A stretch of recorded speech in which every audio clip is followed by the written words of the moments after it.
بسم اللہ الرحمن الرحیم الحمد للہ رب العالمین والصلاة والسلام علی سید الانبیاء والمرسلین محمد وآلہ وصحبہ اجمعین اما بعد۔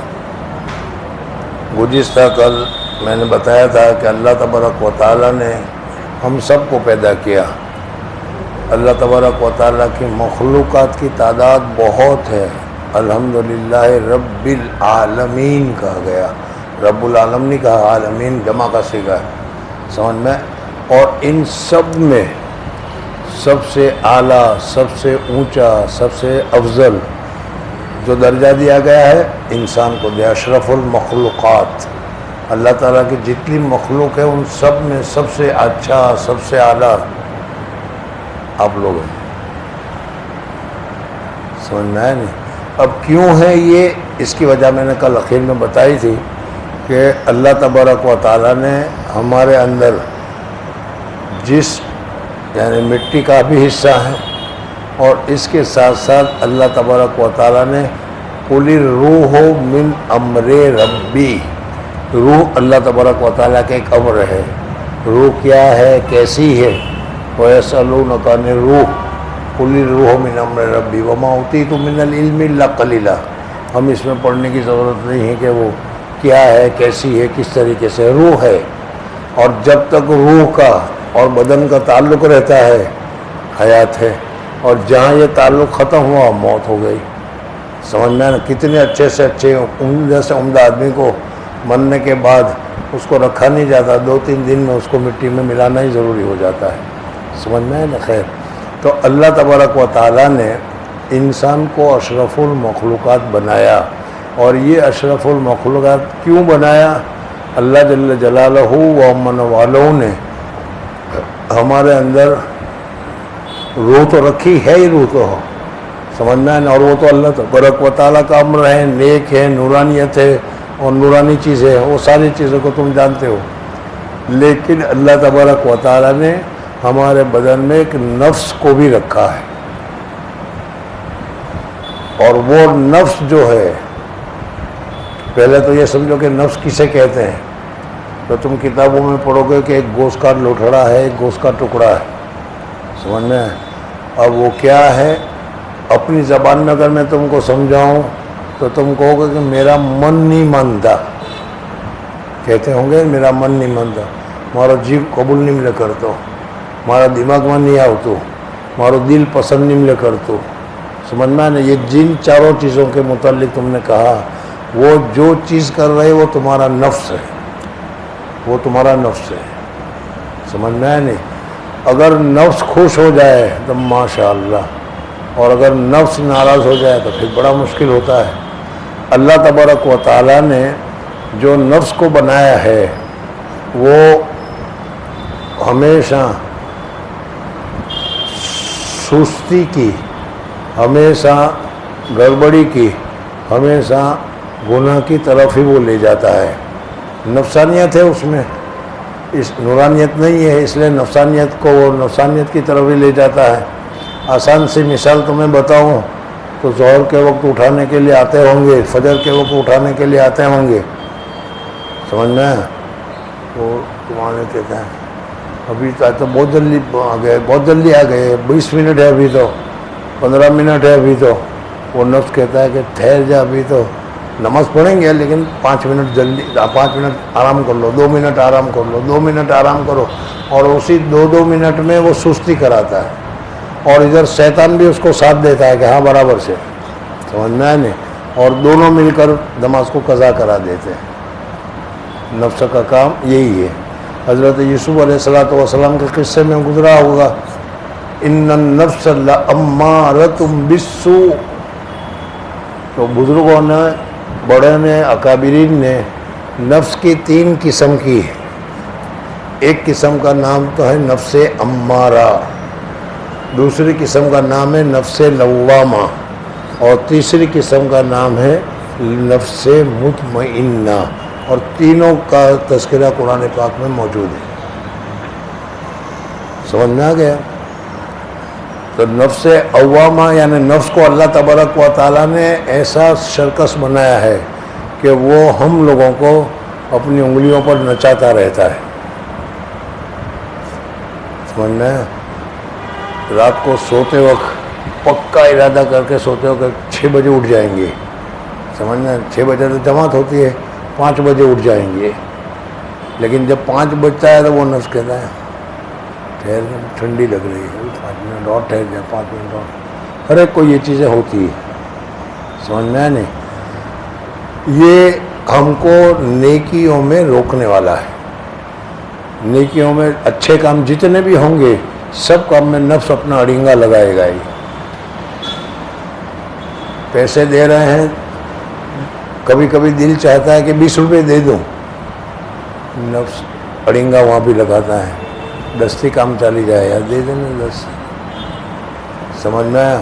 نفس اڑنگا لگاتا ہے 10 سے کام چل جائے گا، 10 دے دو نا، 10 کی جگہ پر 5 دے دو نا. سمجھ میں آیا؟ اسی طریقے سے ہر چیز میں کمرے سے گھر سے آئے وضو کر کے اور کہتے 4 رکعت بہت اخلاص کے ساتھ سکون کے ساتھ، کوئی نہیں ہے 4 رکعت نفل پڑھوں گا. مسجد میں قدم رکھتے ہی نفس کہے گا کہ 4 رکعت کی کیا ضرورت ہے، 2 رکعت پڑھ لینا.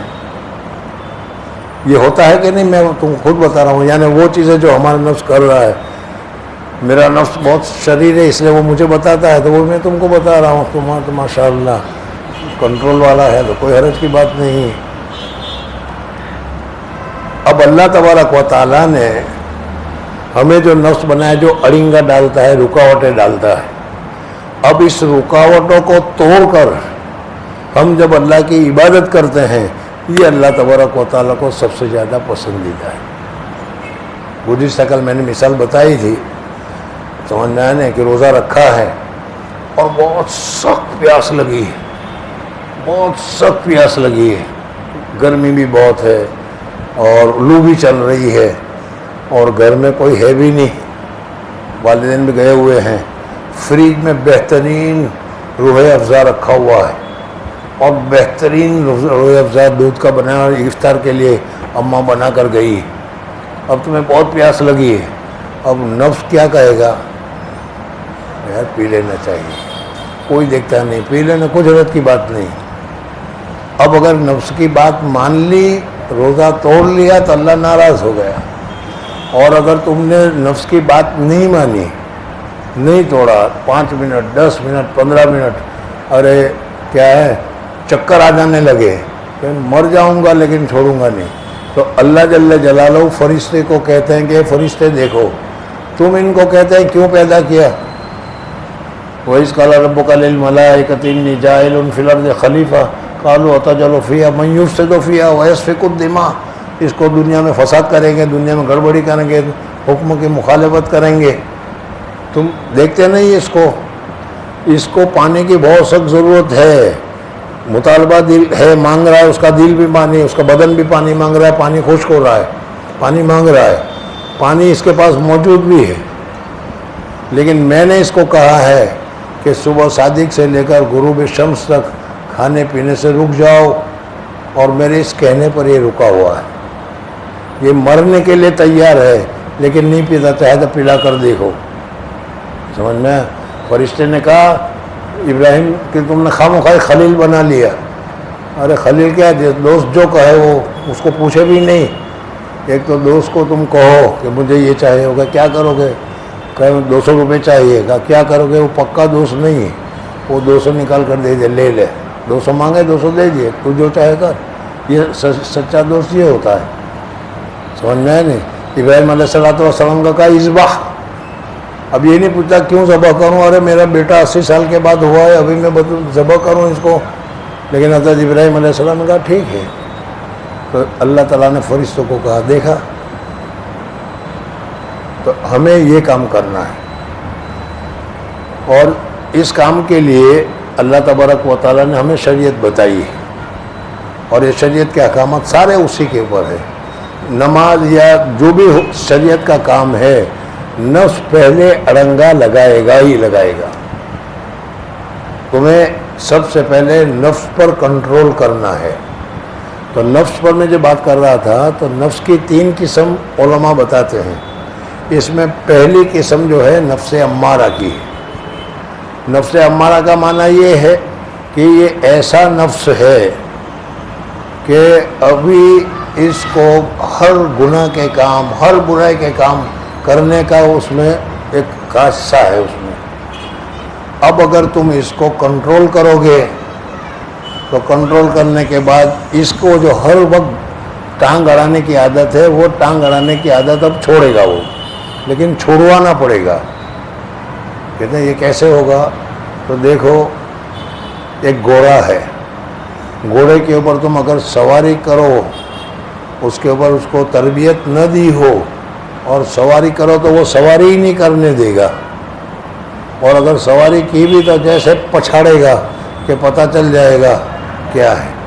لیکن اس گھوڑے پر سواری کرنے سے پہلے اس کو تربیت دی جاتی ہے کہ نہیں، گھوڑے کو تربیت دی جاتی ہے۔ ہمارے والد صاحب کاشتکار تھے، کھیلوت تھے، اس وجہ سے بیل لاتے تھے اور بیل کو وہ اس کی تربیت کرتے تھے، بٹھاتے تھے، اس کو گھساتے تھے، چلاتے تھے، تب جا کر وہ بیل کیا ہے بیل گاڑی کو اٹھانے کا، سامان اٹھانے کا، وزن اٹھانے کا کام کرتا، منع ہی نہیں کرتا تھا وہ۔ سمجھ میں آ گیا؟ تو ان دو مثالوں کے ذریعے سے اللہ تعالیٰ نے ہمیں نفس دیا ہے، اور نفس کو اصلاح کرنے کی، نفس کو تربیت کرنے کی ہمیں راستے بھی بتائے ہیں، طریقے بھی بتائے ہیں، اور اسی طریقے کے مطابق ہم جب اس کے نفس کی تربیت کریں گے تو نفس ہمارے کنٹرول میں آ جائے گا، نفس ہمارے کنٹرول میں آ جائے گا۔ اب وہ طریقے کیا ہیں وہ اس کتاب میں آئیں گے، الگ الگ بتاتے رہیں گے تم کو، لیکن نفس پر کنٹرول کرنا یہ پہلے سے سمجھ لو کہ ہمیں نفس پر کنٹرول کرنا ہے۔ نفس کتنا ہی کا ہے، راستے میں باہر نکلے، سامنے سے بہت اچھی لڑکی دکھائی دی، وہ نفس کہے گا جو ہی لینا ایک وقت، ارے ایک مرتبہ دیکھ لینا، بس پھر مت دیکھ لینا، تھوڑی دیر کے لیے دیکھ لینا، نفس کہے گا۔ اس لیے کہ نفس کو اس چیز میں مزہ آتا ہے۔ کیوں مزہ آتا ہے؟ بکواس ہے خاموخواہ۔ اس وقت تم نے کہا بالکل نہیں دیکھنے کا، وہ پھر جوڑ لگائے گا کہ دیکھ لے، پھر جوڑ لگائے گا ایک وقت دیکھ لے، ارے چل ذرا سا یوں دیکھ لے، تم کہے گا مر جاؤں گا مگر نہیں دیکھنے کا۔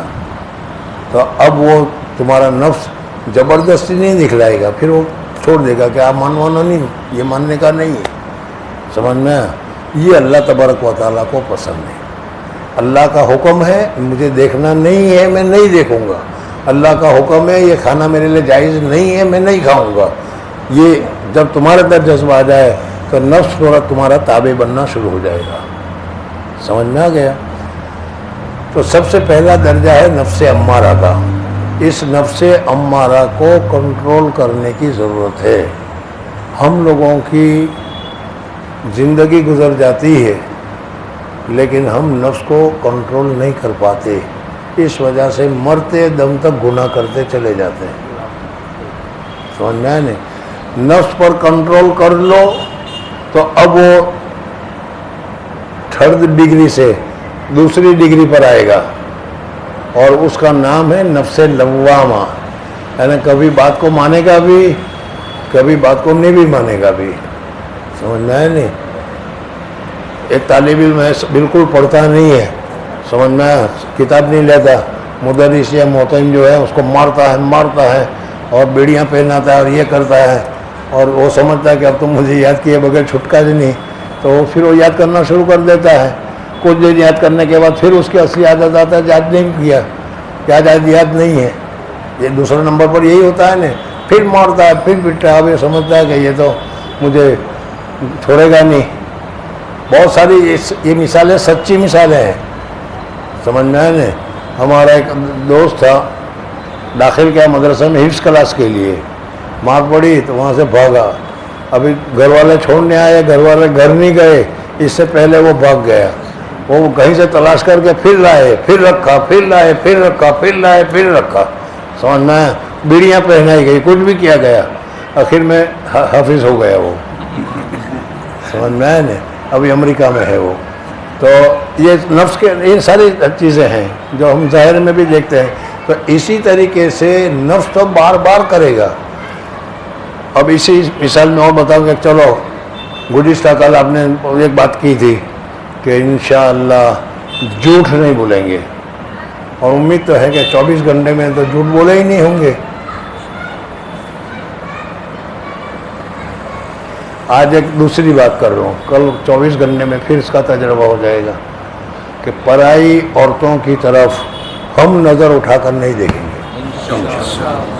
اب تم نے نیت تو کر لی ہے، باہر نکلتے ہی اب وہ نفس اس میں سے کہے گا بالکل نہیں، پھر پھر پھر پھر پھر کبھی کبھار نفس کے آگے تم جھک جاؤ گے، سمجھ میں؟ اگر ہو گیا تو یہ نہ سمجھو کہ نہیں ہوتا، پھر توبہ کرو کہ اللہ غلطی ہو گئی، پھر نہیں کروں گا، پھر نہیں کروں گا، 4 5 6 مرتبہ کرتے رہو تو اللہ کی ذات سے امید ہے پھر نظر ہماری کنٹرول میں آ جائے گی۔ ہم دیکھنا چاہیں گے تو دیکھیں گے، ورنہ نہیں دیکھیں گے، ابھی تو ویسے ہی دیکھتے چلے جا رہے ہیں۔ یہ پہلا درجہ ہے نفس امارہ کا۔ اس نفس امارہ کو اگر تم سدھاؤ، تربیت دو، تو وہ اپنی اکڑ، اپنے حکم چلانا وہ بند کرے گا۔ وہ سمجھے گا کہ یہ تو ماننے کا ہے نہیں، پھر میں کیوں اس کو چلاؤں۔ پھر دوسرے نمبر پر آ جائے گا وہ ہے لوامہ، ملامت کرے گا، کبھی تو کہے گا کہ دیکھ لے، کبھی کہے گا یار کیوں دیکھا، نہیں دیکھنا چاہیے تھا، تم نیک آدمی ہو، اللہ کے محبوب بندے، تم نے ایسا کیوں کیا، طالب علم تمہیں ایسا نہیں کرنا چاہیے کیوں کیا، خود ہی دل میں وہ کہے گا، وہی نفس، یہ نفس لوامہ ہے۔ اور تیسرا درجہ جو ہے وہ نفس مطمئنہ کا ہے، یعنی اب یہ نفس اللہ جو چاہے گا، اللہ جس طرح چاہے گا، اللہ نے جو طریقہ راستہ بتایا ہے اس طریقے پر ہی نفس کو چلنے میں مزہ آئے گا۔ اب تک تو مزہ نہیں آتا تھا، سمجھ میں نہیں، لیکن اب اس پر مزہ آئے گا۔ مثال بتاؤں تمہیں، مثال بتاؤں کہ تفریح کر کے آئے، جمعہ کا دن تھا، تفریح کر کے آئے، ابھی عشاء کی نماز پڑھنی تھی، کھانا بھی کھانا تھا، تو اب تمہارا نفس کیا کہے گا؟ چل یار کھانا کھا لو۔ پھر نماز کا وقت آئے گا تو نفس کہے گا بہت تھک لگی لیجیے، بہت تھک لگی آج، چل صبح کو پڑھ لیں گے، صبح کو پڑھ لیں گے، اور نماز کو قضا کر دیتے ہو۔ اور آپ لوگوں کی بات نہیں کر رہا، لیکن بہت سارے لوگ ایسا کرتے ہیں، ہوتا ہے کہ نہیں؟ آپ لوگوں کی بات نہیں کرتا، لیکن ہوتا ہے کہ نہیں کہ ابھی نہیں پڑھائی تو میں ہونے کو کل پڑھ لوں گا۔ وہ نفس کہتا ہے کہ میری بات مان لو، نماز مت پڑھو، کیا مطلب؟ لیکن جب تم نفس کو سدھاؤ گے، تسبیح پڑھو گے، نفس کی اصلاح کرو گے، کسی بڑے کے ہاتھ کے اوپر بیعت کرو گے، نفس کی باتوں کو تم نہیں مانو گے، نفس کو دبانے کی کوشش کرو گے، تو ایک دن ایسا آئے گا کہ تم یہ کہو گے، وہ گھر والے بھی کہتے ہیں تھک کے آئے ہیں سو جاؤ، صبح کو قضا کر لینا، اور تم کہو گے کہ اس وقت تک نیند نہیں آئے گی جب تک میں نماز نہیں پڑھتا۔ اس وقت تک ایسا بھی ہوتا ہے کہ نہیں؟ ابھی تو کیا کہتے ہیں کہ ایسا تو کبھی ہوا ہی نہیں، نفس کو کنٹرول میں کیا ہی نہیں اس وجہ سے۔ لیکن جب کرو گے تو دیکھ لینا، کرو گے تو کہ مدرسے میں داخل ہوئے تھے اس وقت نماز کا اتنا اہتمام نہیں تھا، لیکن نفس کی اصلاح کی، نفس کو کنٹرول کیا۔ اب جب تک تم عشاء نہیں پڑھو گے وہاں تک نیند نہیں آئے گی۔ پہلے تو عشاء پڑھے نہ پڑھے نیند کو فرضیت حاصل کی۔ تو یہ تیسرا درجہ ہے نفس مطمئنہ کا۔ اب یہاں پر سوال یہ پیدا ہوتا ہے کہ نفس کی ضرورت کیا تھی؟ کہتے ہیں نفس کی ضرورت یہ ہے کہ یہ ایک سواری ہے، اور گھوڑے پر بیٹھ کر بھی اب تم چلو گے تو تھوڑی دیر میں کہاں سے کہاں پہنچ جاؤ گے، موٹر میں بیٹھ کے چلو گے تو کہاں سے کہاں پہنچ جاؤ گے، اور اسی طریقے سے راکٹ میں، ہوائی جہاز میں بیٹھو گے تو تھوڑی دیر میں کہاں سے کہاں پہنچ جاؤ گے۔ تو اسی طریقے سے اللہ تعالیٰ نے یہ نفس جو بنایا ہے، اس نفس پر ہم کنٹرول کر لیں گے، نفس ہمارے کنٹرول میں آ جائے گا۔ تو پھر جتنا کام کرو گے، جتنی عبادت کرو گے، آسانی کے ساتھ کرتے چلے جاؤ گے۔ حضور اکرم صلی اللہ علیہ وسلم رات رات بھر عبادت کرتے تھے، ہر وقت ذکر کرتے تھے، ہر وقت قرآن پاک پڑھتے تھے، سب کچھ سن رہے ہو کہ نہیں؟ وہ اس وجہ سے، اور اس کے ذریعے سے آدمی اللہ تبارک و تعالیٰ کے اتنے قریب پہنچ جاتا ہے، نفس پر کنٹرول بھی اپنی اپنی طاقت ہے، 10% ہو، 20% ہو، 50% ہو، 90% ہو، 100% ہو، سمجھ میں آیا نہیں؟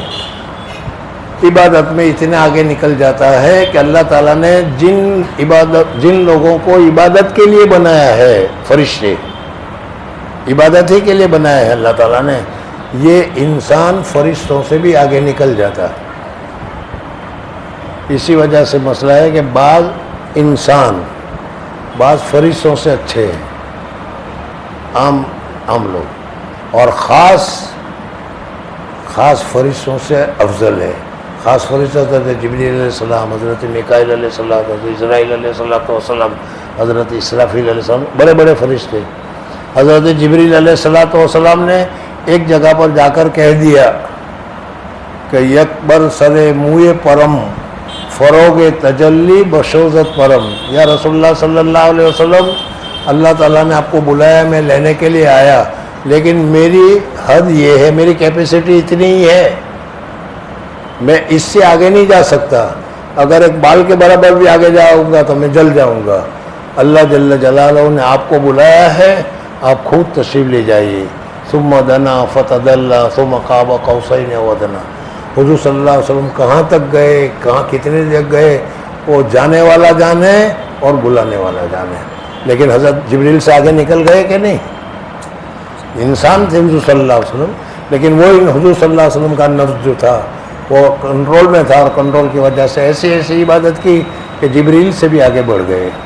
ایک مسئلہ آتا ہے انسان افضل ہے یا فرشتے افضل ہے، اس کا بھی جواب اس میں ہو گیا، سمجھ میں آ گیا۔ اور یہی انسان نفس کے کنٹرول میں آ جاتا ہے، نفس کی باتیں مانتا ہے، نفس جو کہے وہ کرے۔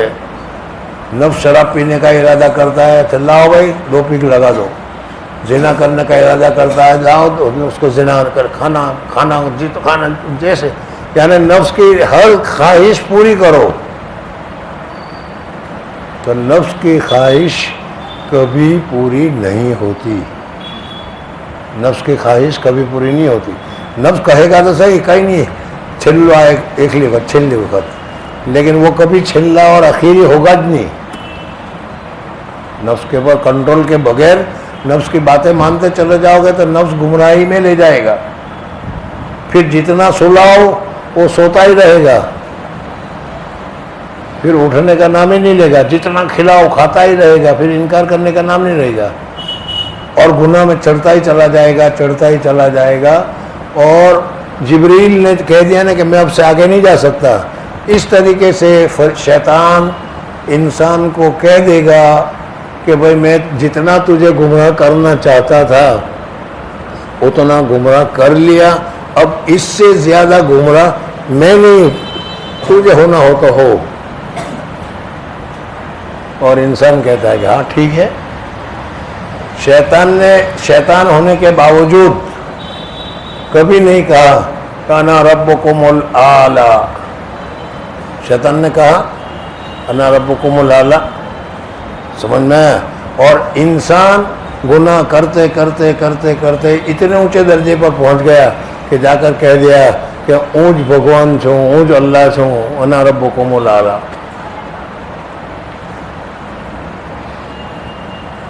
اور یہ تو وہ اعلیٰ درجہ ہے، اس پر تو الحمدللہ ہم نہیں ہیں، لا الہ الا اللہ محمد رسول اللہ، لیکن ذرا سا نیچے اتر کے میں اگر بتلاؤں تو ہر ایک آدمی چاہتا ہے کہ میں جو کہوں وہی ہو، ہر ایک آدمی چاہتا ہے کہ میں جو سوچوں وہی صحیح ہو، سمجھ میں؟ یہ اپنے آپ کو ہے کہ نہیں؟ تو ہمارے اندر بھی یہ خرابی ہے. اگر گناہ کرتے کرتے کرتے میری نہیں مانتا، میں یہاں کا شیخ الحدیث، میں یہاں کا یہ، میں یہاں کا یہ، میں آنا یہ آنا سب کچھ. فرشتے نے اسی وجہ سے کہا انا خیر من، اللہ تعالیٰ نے کہا سجدہ کر، کہا کہ میں کیوں سجدہ کروں، اس سے تو اچھا ہوں میں. بہرحال یہ نفس ہے، تو سب سے بڑا ہمارا مقابلہ نفس کے ساتھ ہے. حضرت شیخ نور اللہ مرکزوں نے ایک مرتبہ بتایا تھا کہ اللہ تبارک و تعالیٰ کی محبت کا درجہ بہت قریب ہے. اللہ سے محبت کرنا کوئی مشکل نہیں. ابھی عصر کی مجلس میں آپ حضرات نے سنا ہوگا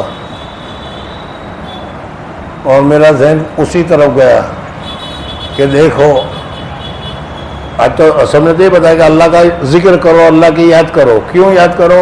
اللہ تبارک و تعالیٰ بہت بڑا کریم ہے، بہت بڑا فیاض ہے، بہت بڑا سخی ہے.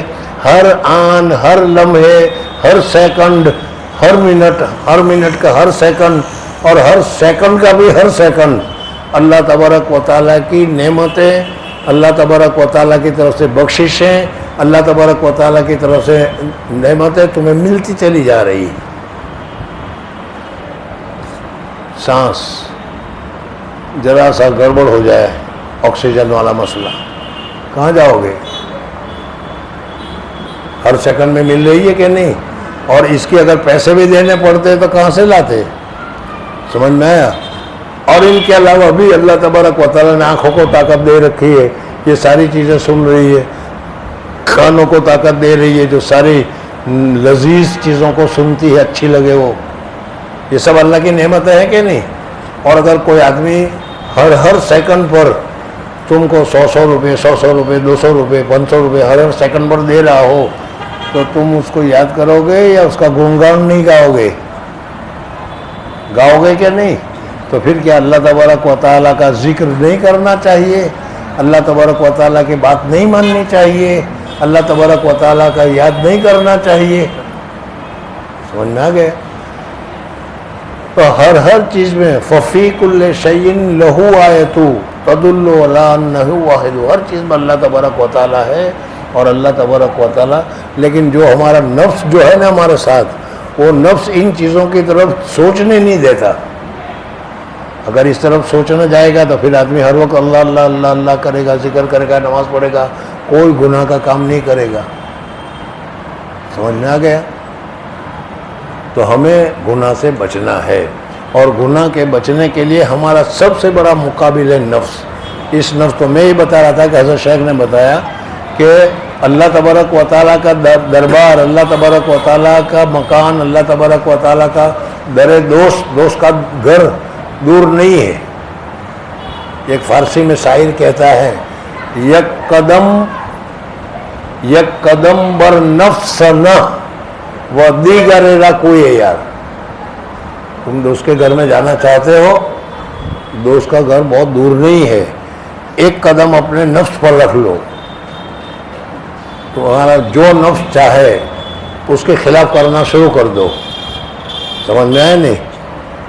یک قدم بر نفس نہ و دیگر را کوئی ہے. یار دوسرا قدم تمہارا اللہ کے دربار میں ہوگا، اللہ کے تم محبوب بن جاؤ گے. نفس کو اگر تم دبا دو گے اور پھر دوسرا قدم اللہ کے در پر ہی ہوگا، اللہ کے محبوب بن جاؤ گے.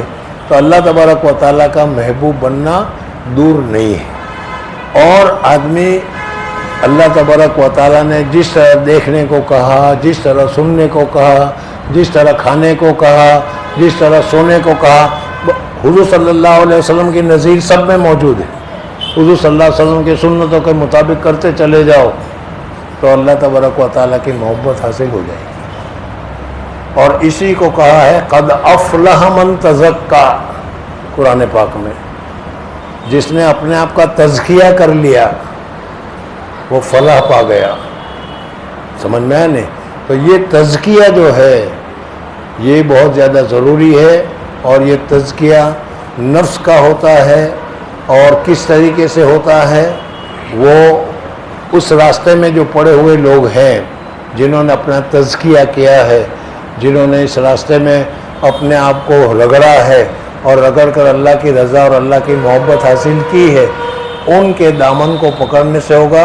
وَابْتَغُوا إِلَيْهِ الْوَسِيلَةَ، قرآن پاک میں اللہ تعالیٰ نے ذکر کیا گیا ہے، تو اس کے دامن کو تھامنے سے یہ چیزیں حاصل ہوگی۔ اتنا ہو گیا، آج کیا کہہ رہے ہیں ذرا سن لو، وقت ہو رہا ہے۔ بسم اللہ الرحمن الرحیم۔ شیخ کی ضرورت، بس سالک کو چاہیے کہ ایسے شیخ سے تعلق پیدا کرے جو اس کی ہر بات کی نگرانی کرے اور توحید صحیح کرنے والے عقائد تعلیم کرے۔ مثل مشہور ہے کہ جس کا کوئی پیر نہ ہو اس کا پیر شیطان ہے۔ اس کا مطلب بھی ایسا ہی ہے کہ جس کا کوئی رہبر نہ ہو، یعنی نہ ذاتی علم رکھتا ہو کہ راستہ دیکھ سکے اور نہ مرشد کامل کی صحبت نصیب ہو کہ وہ راہ حق دکھا سکے، تو ایسے شخص کو شیطان گمراہ بنا دیتا ہے۔ حق تعالیٰ نے قرآن میں فرمایا، یا ایھا الذین آمنوا اتقوا اللہ وابتغوا الیہ الوسیلہ، اے ایمان والو تقوی اختیار کرو اور اللہ تعالیٰ کی طرف وسیلہ ڈھونڈو۔ اور جناب رسول اللہ صلی اللہ علیہ وسلم فرماتے ہیں، اصحابی کالنجوم فبأیہم اقتدیتم اہتدیتم، میرے صحابہ حضور اقدس صلی اللہ علیہ وسلم نے صحابہ کرام رضوان اللہ تعالیٰ علیہ مجمعین کا تذکیہ کیا۔ آج بہت سارے لوگ تمہیں ملیں گے، یہ پیری مریدی کیا ہے، بدعت ہے، یہ بیعت ہونا کیا ہے، بدعت ہے، یہ معمولات کیا ہے، بدعت ہے، یہ سر دکانا لا الہ الا اللہ یہ کیا ہے، سب بدعت ہے، سب انکار کرنے والے۔ بہت سارے واقعات ہیں، اب نام لوں گا تو شاید آپ لوگوں کو اچھا بھی نہ لگے، لیکن میں بتاؤں کہ حضرت مولانا منظور احمد صاحب نعمانی، ان کا مضمون چھپا ہے پورا کتاب میں، اس لیے میں اس کا نام لے رہا ہوں۔ مولانا منظور احمد نعمانی رحمۃ اللہ تعالیٰ علیہ گئے حضرت عبد القادر رائے پوری رحمۃ اللہ علیہ کی خدمت میں، بڑے زبردست عالم تھے، اس سے کوئی انکار نہیں۔ حضرت رائے پوری رحمۃ اللہ نے بڑا احترام کیا، اکرام کیا۔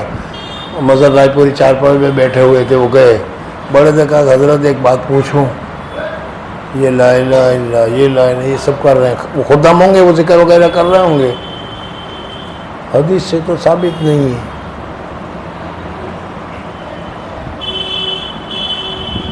حضرت مولانا منظور نعمانی نے حضرت مولانا عبد القادر صاحب سے پوچھا، حضرت مولانا عبد القادر نے سمجھا بڑے آدمی ہیں، کیا جواب دیں گے۔ پھر اس کے بعد حضرت مولانا عبد القادر رائے پوری رحمۃ اللہ نے اس کو پوری چیز سمجھائی اور یہ بتایا کہ ذکر کیا ہے، کس وجہ سے کیا جاتا ہے، اس سے فائدہ کیا ہوتا ہے۔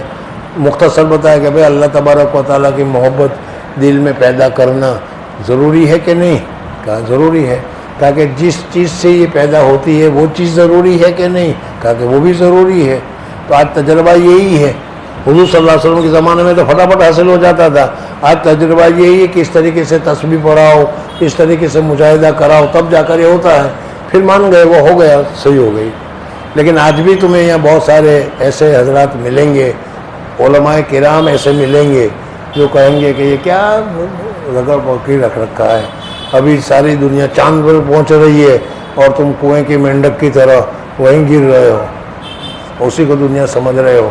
بہرحال یہ میں بتا رہا ہوں کہ نفس کا اصلاح کرنا بہت زیادہ ضروری ہے، اور جس کا نفس اصلاح ہوا ہوگا اللہ جل جلالہ کو بہت زیادہ پسند ہے۔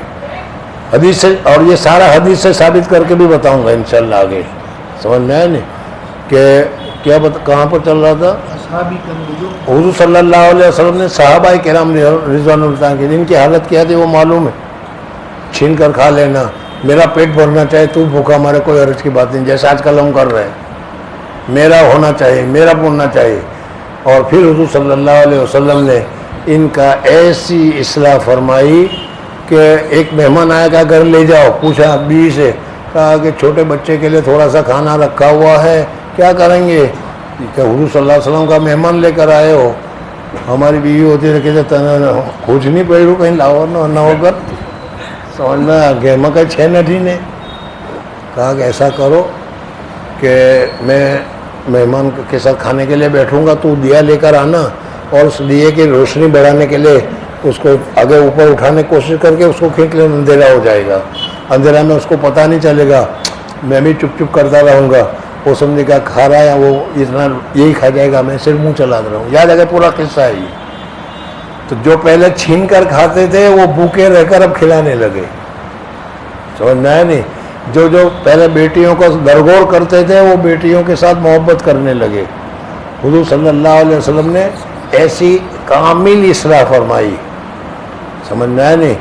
اس وجہ سے کہا کہ اصحابی کا نجوم، میرا ہر صحابی ایک ستارے کے مانند ہے، کہ ستارے سے ایک راستہ مل جاتا ہے، راہ مل جاتی ہے. کسی ادنا درجے کے صحابی کی بھی طریقے پر تم چل پڑو گے تو راہ راست پالو گے. سمجھ میں آ گیا؟ اس لیے کہ حضور صلی اللہ علیہ وسلم نے بہترین شفا فرمائی ہے. اب وقت زیادہ نہیں، ورنہ یہ بتاؤں کہ کوئی اہل حدیث والا بھی ہوگا اور کوئی اہل حدیث والا نہیں ہوا تو ہو سکتا ہے کہ جماعت اسلامی والا ہوگا یہاں پر. سمجھ میں آئے نا؟ تو یہ لوگ یہ کہتے ہیں کہ تنقید سے کوئی بالا تر نہیں. ہاں، حضور صلی اللہ علیہ وسلم کی ذات عالی تنقید سے بالا تر ہے، لگے ابوبکر، عمر، عثمان غنی کوئی بھی، سب میں کوتاہی ہے. ہم کہتے ہیں غلط.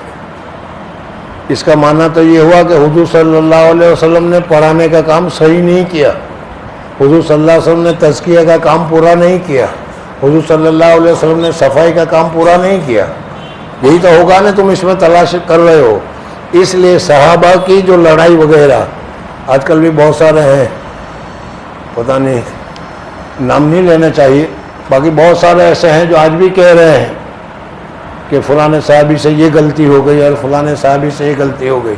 جن صحابی سے غلطی ہوئی، جن کو سزا ہوئی، اس کا معاملہ ہی اور ہے، وہ اور ہے. اس کو کبھی بتاؤں گا کہ حضور صلی اللہ علیہ وسلم کی دین کی قربانی کے لیے انہوں نے اپنے آپ کو قربان کیا، وہ یہ اور ہے. لیکن حضرت عائشہ کی لڑائی، حضرت علی کی لڑائی، اور اس کی وجہ سے یہ کہنا کہ حضرت عائشہ صدیقہ رضی اللہ تعالیٰ عنہ اور حضرت علی رضی اللہ تعالیٰ عنہ کے درمیان میں بائیکاٹ تھا، بولا چالی نہیں تھی، ایک دوسرے کے ناراض تھے. ارے ایک دوسرے ناراض صحابہ کے، جبکہ خود حضور صلی اللہ علیہ وسلم نے فرمایا کہ ایک آدمی 3 دن تک کسی دوسرے آدمی سے ناراض رہے تو اس کی نماز قبول نہیں ہوگی، تو پھر ان کا کیا ہے؟ سمجھ میں آئے نہیں؟ یہ حدیث پڑھاتا ہوں تو میں تم لوگوں میں بھی بولتا ہوں، تو یہ 15-20 طالب علم ہوتے ہیں، اس میں بھی ملتا ہے کہ یہ اس کے ساتھ نہیں بولتا ہے، اس کے ساتھ نہیں بولتا. میں کون سے تمہارے باپ کی تقسیم کرنے کے لیے تم بول نہیں رہے ہے کہ نہیں؟ تو میں یہ کہنا چاہ رہا ہوں کہ حضور اقدس صلی اللہ علیہ وسلم یزکیہم، اور حضور اقدس صلی اللہ علیہ وسلم کی تزکیہ اتنا پاورفل، اتنا صحیح تھا کہ کسی صحابی میں دنیا داری رہی ہی نہیں. آج کل ہم لوگوں کے یہاں جو ہوتی ہے، کسی بزرگ سے بیعت ہونے کے بعد صفائی بھی ہو جاتی ہے لیکن کچھ نہ کچھ باقی رہ جاتا ہے. لیکن حضور اقدس صلی اللہ علیہ وسلم کا تزکیہ ایسا نہیں تھا، بالکل صاف تھا. اس وجہ سے بے ایہم اقتدیتم اہتدیتم، جس صحابی کا نقش قدم پر چلو گے. بہرحال خلاصہ آج کا یہ ہے کہ ہمارے اندر نفس ہے. اب یہ ہمارا نفس جو ہے وہ تو اول نمبر کا ہے، نفس امارہ ہے.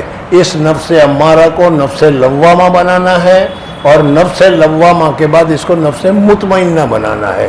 اور اگر نفس مطمئنہ بن گیا تو قرآن پاک کی آیت آ جائے گی، قد افلح من تزکا وذکر اسم ربہ فصلی. سمجھ میں آئے؟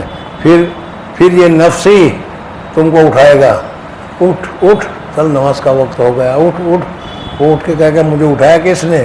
ارے وہی نفس تجھے اٹھا رہا تھا. اس لیے کہ اسے معلوم ہے کہ نہیں اٹھاؤں گا تو وہ اس پر 2 دن کھانا بند کر دے گا میرا. سمجھ میں آئے نا؟ بہرحال میرے جلدی پورا کرنا ستاروں کے مانند ہے، جس کی بھی تم پیروی کر لو گے راستہ پالو گے. اس سے معلوم ہوا راہیابی کے لیے کسی اہل حق کو مقتدا بنانا ضروری ہے تاکہ اس کی پیروی سے منزل مقصود تک پہنچ سکے. امام غزالی رحمۃ اللہ علیہ نے احیاء العلوم میں جناب رسول اللہ صلی اللہ علیہ وسلم سے روایت کی ہے. جس طریقے سے امام ابو حنیفہ رحمۃ اللہ فقہ کے بڑے ہیں، امام شافعی رحمۃ اللہ علیہ فقہ کے بڑے ہیں، اس طریقے سے امام غزالی جو ہے وہ تصوف کے بڑے ہیں. احیاء العلوم ان کی کتاب ہے عربی میں، اور بہت تفصیل کے ساتھ انہوں نے اور بھی دوسری ساری کتابیں لکھی ہے. ان میں بتایا ہے کیا؟ الشیخ فی جماعتی کالنبی فی امتی، یعنی شیخ اپنی جماعت میں ایسا ہے جیسا نبی اپنی امت میں. اس کا مطلب یہی ہے کہ شیخ کامل نائب بن کر نبوت کی خدمت انجام دیتا ہے اور اپنی جماعت کو راہ حق دکھاتا ہے اور گمراہیوں سے ڈراتا ہے. نیز امام غزالی رحمۃ اللہ علیہ فرماتے ہیں، شیخ کی عظمت ظاہری موٹاپن اور قوت کی وجہ سے نہیں ہے۔ ہاں یعنی کسی شیخ بڑا موٹا اور تلیا لگا کر بیٹھا ہو اور اب لگے کہ یہ شیخ ہے، سمجھنا ہے اس کی ضرورت نہیں ہے۔ دبلا پتلا آدمی ہو تو وہ بھی اگر اس کا دل صاف ہو تو وہ شیخ بننے کا حل ہے۔ جی بلکہ عقل، فہم اور طریقہ نجات میں تجربہ کار ہونے کے سبب سے ہے۔ اسی لیے بہت سے غریب و نادار اور وہ جن کو لوگ حقارت کی نظر سے دیکھتے ہیں عزت مشائخ بن چکے ہیں۔ پر شیخ کسی صورت، شکل کا اور کسی ذات یا قوم کا کیوں نہ ہو، مگر وہ ہونا چاہیے جو طریقہ یعنی ہر ایک آدمی کے لیے اپنا پیر، اپنا رہنما، اپنا رہبر، اپنا راستہ بتانے والا ہونا چاہیے۔ سمجھ میں ہر ایک آدمی کے لیے کس کو رکھنا ہے، کیسا ہونا چاہیے وہ کل کو بتائیں گے، لیکن آج صرف اتنا بتاتا ہے کہ ہمیں اپنے نفس کو کنٹرول کرنے کے لیے کسی کی رہنمائی کی ضرورت ہے، اور ہر ایک آدمی کو ضرورت ہے۔ اس وجہ سے اس رہنمائی کے لیے اسے شیخ متعین کرنا چاہیے۔ جس کا شیخ ہو وہ اس کی نگرانی کرے گا، اور جس کا کوئی شیخ نہیں ہے تو جس کا کوئی شیخ نہیں اس کا شیخ بڑے صاحب ہے۔ سمجھنا ہے نا، شیطان کی ترتیب پر، شیطان کے بچاوے پر، شیطان کے بہتاوے پر وہ چلے گا۔ اللہ جل جلالہ و من والو مجھے آپ حضرات کو صحیح سمجھ اور صحیح عمل کی سعادت اور توفیق عطا فرمائے۔ ابھی باقی تو رہ گیا ہے لیکن ابھی 5-7 منٹ باقی ہے، سمجھ میں۔ اب اگر وضو کرنا ہو تو جاؤ وضو کرو، اور میں یہ چاہتا ہوں کہ 5 یا 7 منٹ جو ہے ابھی جتنے بھی باقی ہے، کتنے منٹ، 10 منٹ باقی ہے، 10 منٹ باقی ہے تو بہت اچھا ہے۔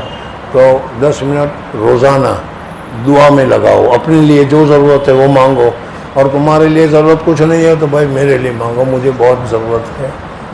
اللہ تعالیٰ مغفرت فرمائے، درجات بلند فرمائے، صحت عطا فرمائے۔ یہ صرف دعا میں ابھی اس وقت ہماری 5 منٹ کی دعا روزانہ کی اگر اللہ تبارک و تعالیٰ کے یہاں قبول ہو گئی تو بہت زیادہ ہو گئی۔ اس وجہ سے ادھر ادھر بھاگنے کی بجائے سیدھے بیٹھ جاؤ اور بیٹھ کر دعا میں لگاؤ جب تک اذان ہو جائے۔ سبحان اللہ و بحمدہ، سبحانک اللہم و بحمدک، نشہد ان لا الہ الا انت، نستغفرک و نتوب۔